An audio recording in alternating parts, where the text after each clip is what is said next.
যে চামড়া একসময় দেশের অর্থনীতির অন্যতম প্রধান চালিকা শক্তি ছিল, তা আজ ময়লার স্তূপের মতো এক্সকেভেটর দিয়ে ট্রাকে তুলতে হচ্ছে।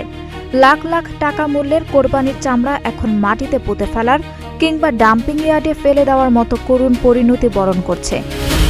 অথচ ইতিহাস ঘাটলে দেখা যায়, একটা সময় পুরো বিশ্ব বাংলাদেশকে চিনত সোনালী আঁশ পাট এবং এই চামড়ার দেশ হিসেবে। বৈদেশিক মুদ্রা অর্জনের অন্যতম প্রধান এবং সম্ভাবনাময় একটি খাত ছিল এই চামড়া শিল্প।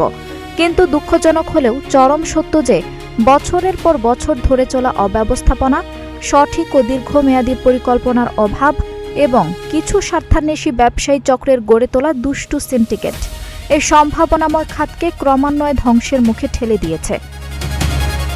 মৌসুমী ব্যবসায়ীরা ন্যায্য মূল্য না পেয়ে অনেক জায়গাতেই চামড়া রাস্তায় ফেলে যাচ্ছেন, যা শেষ পর্যন্ত আবর্জনা হিসেবে সরিয়ে নেওয়া হচ্ছে।